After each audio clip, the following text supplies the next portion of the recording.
Hello and welcome to another episode of Exploring Standards. I am your host, Jess, and today I have the absolute pleasure of welcoming back to the show Tom Waite on the podcast. How are you today? Amazing, Jess. It's great to be back. I really appreciate it. There was really good feedback from the last one, so hopefully we can give some more insight on this one. Yes, it's amazing to hear. So Tom is International Sales Manager at Perry Johnson's Registrars UK. And so, as I said before, Tom has been on the show and he was on season 1 of Exploring Standards discussing ISO certification and the differences between UCAS and ANAB. Before I go any further into the show, what I will say is I need to put a little disclaimer on it and state that Ascent is an independent consultancy firm, and we do not recommend any particular certification body. This is just purely information for everybody. And our topic today is moving ISO certification bodies. So, Tom, my first question, and it's going to be fairly obvious, is can you change your ISO certification body? You can indeed.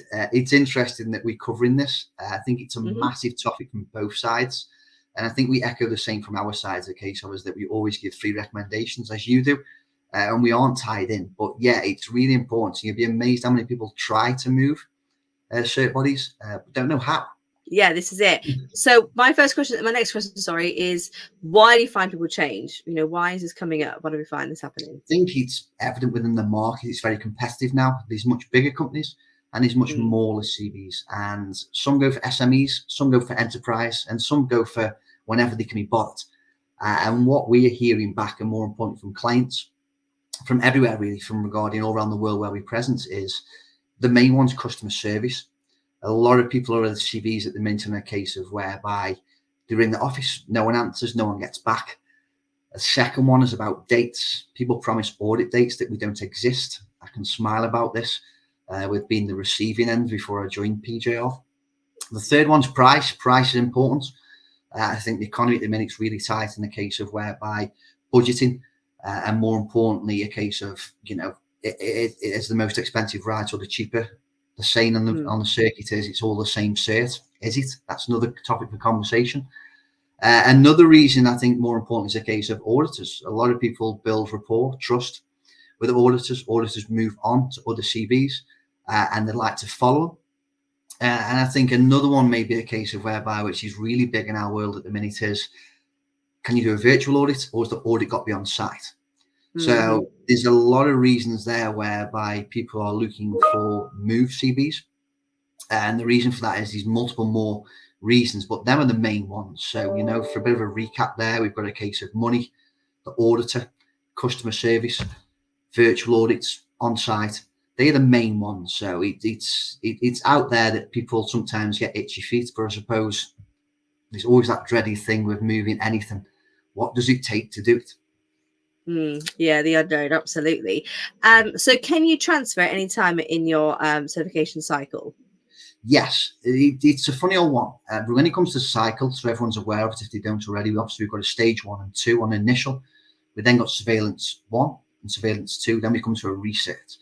So once you've done a stage 1 and 2 and your system's in place, you can then transfer after. You cannot transfer between stage 1 and 2. What that means is if a client's done stage 1 with a certification body and gone, oh, these aren't for us, there's nothing they can do. They can't transfer that process. Therefore, once the stage initial certification is done, they can transfer at any time. The other advocate to that is a case of is whereby you can't transfer if you've got major non-conformancies not closed out. So the reason I'm smiling about this is what happens is a auditor does a audit on site. They raise non-conformancies for whatever reason. There's some disagreement with the client in the audit. This happens, and they think the simplest option to do to get rid of this is to jump to someone else, i.e. another certification body, and everything's fine. You can't do that. You have to close out your non-conformancies before you can transfer. So to recap on that, really simple, you can transfer at any point once you've completed stage 2 and you've got certification. You can transfer anywhere in the cycle. Therefore, if you've got any non-conformancies not closed out from your previous audit with your current CV, you cannot transfer until then been closed out. That's really good to know, I think, you know, especially the idea of jumping ship when maybe something isn't going away. You know, I can understand maybe frustrating some people, but I do understand the need for it. So wonderful. And do you know what, Jess? It happens all the time. I've been on many calls with clients And the first reason we always ask, I think, which is very important, whichever client is looking to transfer to any other CB, you should be asking the questions of, okay, the CB should be asking rather, why are you transferring, rather, we can fix everything. I think that's really wrong. Is you'll be amazed when people say it's because the last audit report and the findings that were found. And the question straight after that from me is, that's fine, therefore, have you closed the non-conformities out? And as we smile on this camera, they sort of go, wow, okay. They had no intentions of closing them out apart from going, okay, we don't need you anymore in your business, we'll move elsewhere. And I have to explain then is you can't come across on majors until you've closed them majors out. Okay, very good to know. So this feeds nicely then into my next question, which is, what are the certificate transfer requirements and sort of what are the steps to be expected? The steps is really simple. I can't stress this enough. If there's anything on this call we can stress is, believe it or not, it's a real simple process. And what we require specifically, some CBs will be different, therefore it's all underpinned by UCAS in regards to the accreditation for transferring certificates, is you need copies of your certificates. Mm-hmm.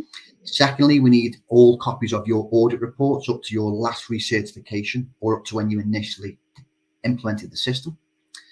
And what happens then is a case of, as once we've got them, we can then cross-reference that, for one, the certificates are legit.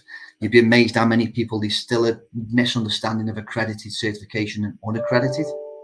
Mm-hmm. I think it's really important to stress that when people transfer over CBs, if they aren't come from an accredited body, you can't accredit to another UCAS body, if that makes sense, Jess. Mm-hmm. So if you've got an unaccredited cert, it happens honestly weekly for us, and they just go, okay, once accredited, now we can't do that, obviously. So the reason for this process is we need certs to validate with UCAS that them are up to date. We need your audit reports up to, obviously just mentioned, the last cycle in regards to recert or initial. And what we need then is just some further details at the end. And I think what's key is, which the relief and the relaxation we get from our customers who do transfer, is we do all the work for you. That means you don't need to talk to your CV. No one likes that difficult call and go, Jess, I'm moving. Why are you moving? There's no need for that. We do all that for you. So we ask for your contacts at your CV. We then ask, for example, if you've got any customer complaints, any corrective actions that haven't been closed out, anything going on with reputable bodies that need closing out. In other words, you can't transfer anything that's not closed out with your current CV. And once we've got all that information together, then what we do is something called a back-end transfer day. We don't charge for that at PGR. Please be aware that others do and others don't in certification bodies in the UK. And we validate all that information, ensure it's correct. We get in touch with the current CB and say, is this client real? Is the cert, this happened, etc. And then it's done. And what we mean by done is then we place out replacement certificates. We replace all your logos, and you have literally transferred over, and we pick up where your cycle left off. So common questions: if I transferred, does my cert stop? Do I get a gap in certification? No, it just keeps going and moving forward. We just literally change all the paperwork in the back end, and we pick up where the audit left off. I can't stress that enough. People go, have I got to start all over again? No, you've done the legwork. We just come in and pick up where the cycle is. So it's a real simple process. From the client perspective, we need about 5-6 pieces of documentation. We do all the rest on the back end. We then validate it. We then obviously change certificates. We change logos for the websites, and we literally pick up where the audit schedule left. So time frame, we could literally do it in less than a week. As long as you've got the information in, less than a week. And that's how quick we can do it. Obviously, I can only speak on PGR's behalf by all means. I'm sure different CVs have different terms and lengths, but that's a realistic timescale that we could do it in. That's amazing to hear. Thank you so much. I know that obviously you said that some things that you were saying are related only to PJRs, but obviously I'm assuming that it's very similar for most certification bodies in the sense of the steps that are, and the requirements that are needed. It's all underpinned by the UCAS, obviously, where we sit through the accreditation. So yeah, all them steps are compulsory. They aren't PGR isms, shall we say. It's just a case of we just try to make it as streamlined, as de-stressful, rather, should I say, teeth back in, Jess, to basically make it obviously a good experience, because obviously the majority of people who are moving certification bodies want to move Friday last week, so they want it done really quick. Therefore, we just explain the process and go, okay, we need to get everything orderly to do this. And then I think the main thing that people really fear is having to ring the current certification body to say we're leaving. I can't stress enough, there's no need for that. we take all that on and validate behind the back. Wonderful. That's so good to know. So thank you. So those who are considering moving, what should you consider before you transfer your ISO certificate? I think what's key is, I think there's ISO, obviously, every certification body's got a standard. So let's just use, for example, 9001. Therefore, I think clients may be unaware that behind that's something called EA codes. And EA codes are basically industry standards in regards to what they can certify against. So if we take manufacturing for one example, and then we take banking for another example, etc., is a lot of CBs might have 9001 that they can certify against. Therefore, they might not have the EA code. Right. So what that means is that current CB has got to get certified and witnessed by UCAS, or they'll say they can't do it. So all the best advice I'll give people who are going to transfer to a certification body is don't just express that I'm going to transfer 9001. If you've got your EE codes as well, if you don't know, and the CB will know, and they'll know if they can do it for them, if that makes sense. So it saves a lot of time, it saves a lot of legwork, etc. But just the moral of the story is don't presume that every other certification body in the UK can just simply do exactly what's been done at your current CB. That's not the case. Okay, that's good to know. And my final question is, do you need to give a reason for changing? Obviously, I know you mentioned about the, the non-conformances and closing them off, but other than that, do you need to give a reason? Not at all. Yeah, it's the same as anything in life. You can move whenever you want. There is a question, I'll paper it by all means, that will state, why are you moving? And that's just simply due to the fact is that we can build stats and figures to improve our processes.